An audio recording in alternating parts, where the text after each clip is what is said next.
네, 오늘과의 당잠사입니다. 당신이 잠든 사이 전해진 소식들 확인해 보시죠. 간밤 미증시가 꽤 크게 급반등에 성공을 했습니다.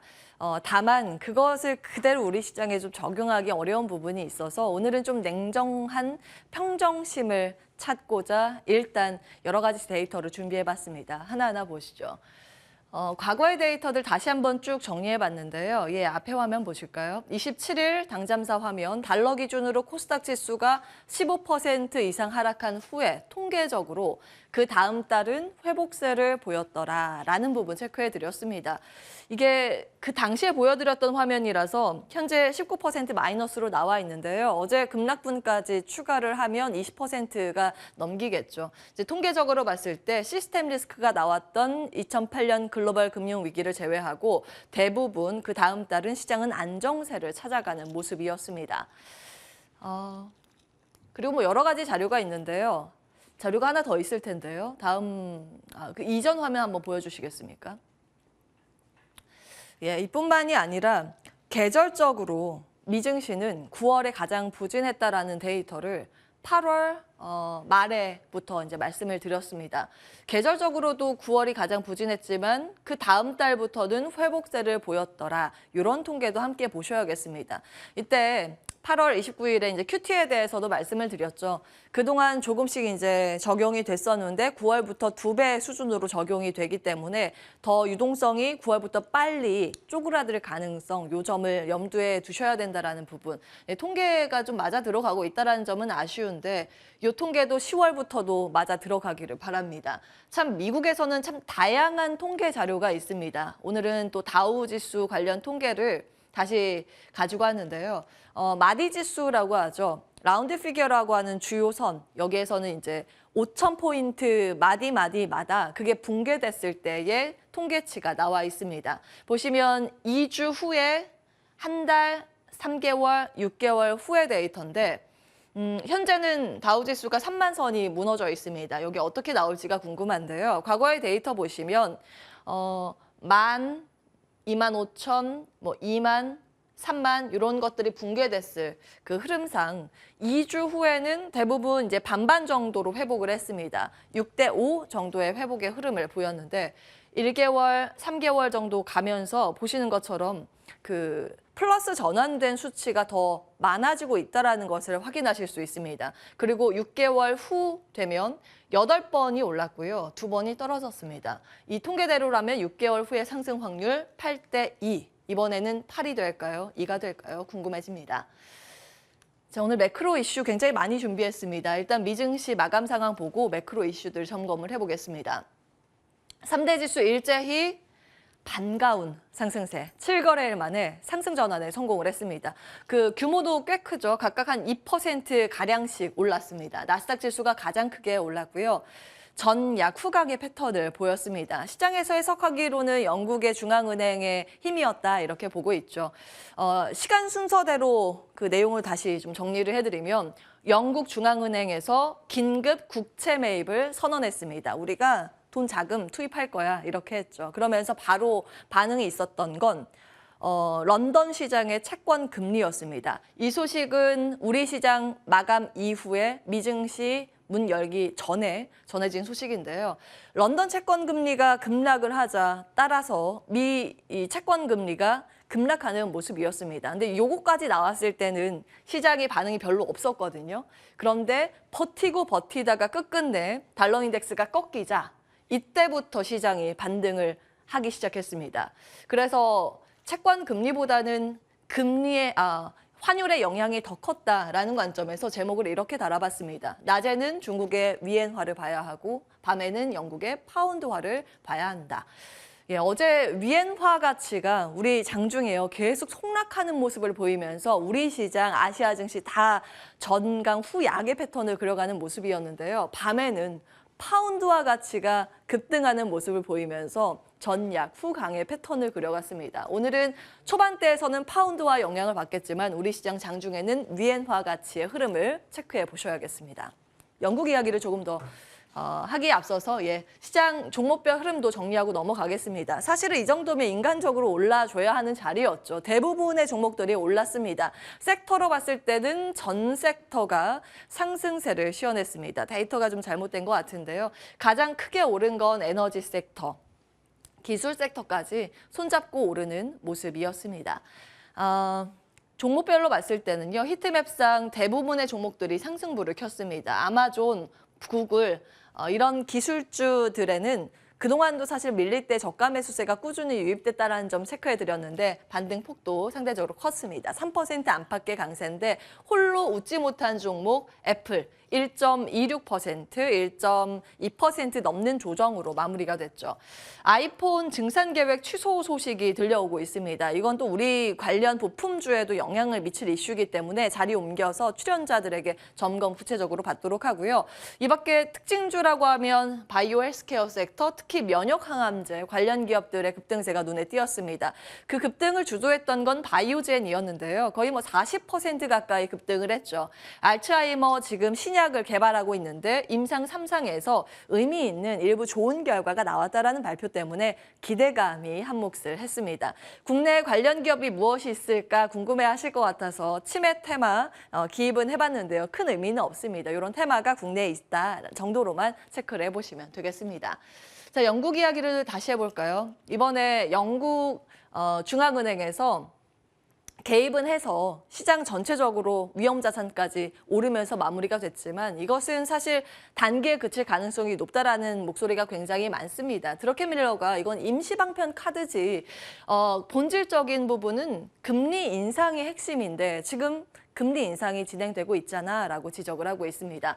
이번에 내용 보시면 긴급 국채 매입 선언했습니다. 뭐 무작위로 대규모로 우리는 자금 투입할 거야라고 예고를 하고 있는 상황이죠. QE 양적 완화 이 돈 푸는 것은 10월 14일까지 한다고 했습니다. 이날부터 바로 적용하면서 14일까지 전개를 하겠다라는 이야기를 했고요. 원래 다음 주부터 시작하기로 했었던 대차대조표 축소 QT 요거는 10월 31일로 미루기로 했습니다. 안 한다가 아니라 이때 다시 시작한다겠죠. 자, 보시면 10월 14일부터 시장이 다시 망가진다면 QE를 다시 할 수 있을까요? 10월 31일부터 시장이 불안하고 안 되겠다 한다 그러면 QT를 철회할 수 있을까요? QT를 더 미룰 수 있을까요? 미지수입니다. 계속 보셔야 하는 내용인데요. 그래서 저는 이 내용들을 봤을 때 샤워실의 바보 비유가 생각이 났습니다.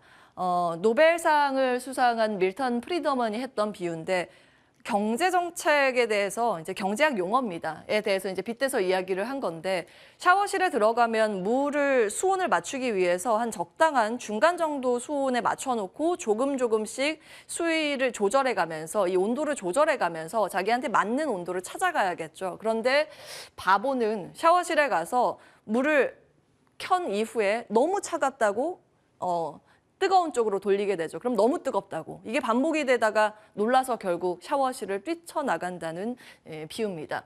그런 것들이 사실 이거 각국에서 미국도 사실은 마찬가지고 영국도 마찬가지고 이탈리아도 지금 마찬가지의 상황이 반복되고 있습니다. 사실 그걸 뭐 잘하고 못하고 이거의 문제가 아니라 현재 상황에서 시장이 망가지고 경기가 우려가 된다고 하더라도 꺼내들 수 있는 카드가 얼마 없다라는 것은 좀 직시해야 하지 않을까라는 고민의 제목을 이렇게 달아봤습니다. 지금 근본적인 모순이죠. 인플레이션 억제를 하기 위해서는 금리 인상을 할 수밖에 없는 그런 구조. 그렇지만 경기가 너무 심하게 무너지게 된다면 정부에서는 지금 재정 확대 카드를 꺼내들고 있습니다. 중앙은행과 정부 정책 사이에서 모순이 계속 대립되고 발생을 하고 있는 상황입니다. 이거는 영국의 10년물 국채금리의 시간별 차트를 가지고 왔는데요. 이게 과거에 대영 제국이라고 할 수 있을 만한 이제 선진국의 채권금리인가, 이머징 마켓, 신흥국의 채권금리의 움직임인가 헷갈릴 정도의 흐름이 계속 나타나고 있습니다. 몇 차례 믿을 수 없는 폭등하는 흐름이 나타나다가 간밤 이 이슈가 나오면서 급락하는 모습, 변동성이요. 하루에 이렇게 움직이기가 사실은 영국이나 미국은 쉽지 않은데 정말 처음 보는 형태가 최근 반복되고 있습니다. 자, 이렇게 어쨌든 이제 달러 킹 킹달러라고 표현될 정도의 우려스러운 달러의 고공행진이 나오자 뭐 전 세계에서 이 대응에 대동단결하고 있는 상황입니다. 영국 이슈 이제 추가가 된 거고요. 이제 어제 보여드린 화면인데 중국, 대만, 일본 모두 이제 정부에서 개입을 하고 있는 상황이죠. 그리고 어제 우리 시장 급락을 했습니다. 정부도 가만히 있으면 그게 이상합니다. 어제 나온 내용인데 금융당국에서 증안펀드, 증시안정펀드 가동을 준비하고 있다 이런 발표를 했습니다. 사실 과거에 증안펀드가 가동됐을 때 보면 코스피가 드라마틱하게 V자 반등을 그린 경우가 많았습니다. 총 과거엔 4차례 정도가 되는데요. 이때 90년도 때에는 살짝 오르다가 말긴 했는데 이걸 제외하고 나서는 나머지 3차례는 굉장히 큰 폭의 반등세가 V자 반등이 나왔습니다. 이렇게 되기를 기대합니다만 사실 이때와 현재와 차이점 크게 한 가지가 있긴 있습니다.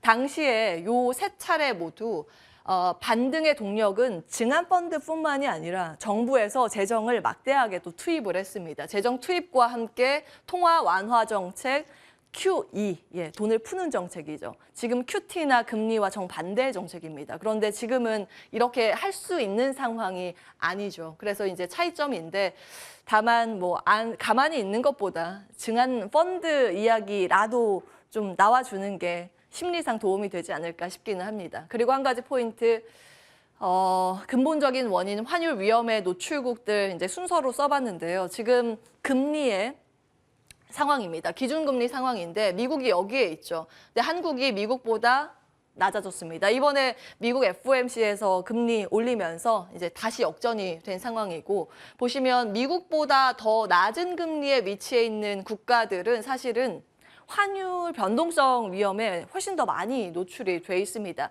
이 점 좀 참고해 보셔야겠고요. 그 다음에서 환율과 맞물린 일정 체크해 보셔야 한다는 관점에서 일정을 정리해 봤는데 한국의 금융통화위원회 10월 12일에 예정이 돼 있고요. 우리나라는 또 11월에 24일에 예정이 돼 있습니다. FOMC가 11월과 12월 또 2차례 올해 예정이 돼 있기 때문에 이쪽에서 발표되는 금리 속도가 무엇보다 중요합니다. 그리고 사실 이보다 물가가 더 중요하지 않을까 싶기는 합니다. 왜냐하면 10월 13일 미국의 9월 CPI 소비자 물가지수 발표 예정인데 이걸 보고 이 FOMC에서 속도 조절에 들어갈 가능성이 남아있기 때문입니다. 그래서 이 부분이 환율 상황과 맞물린 가장 중요한 다음 변수라고 기억을 해보셔야겠습니다. 이제 우리나라는 이와 별개로 또 반대매매라는 리스크가 오늘 사실은 노출이 돼 있죠.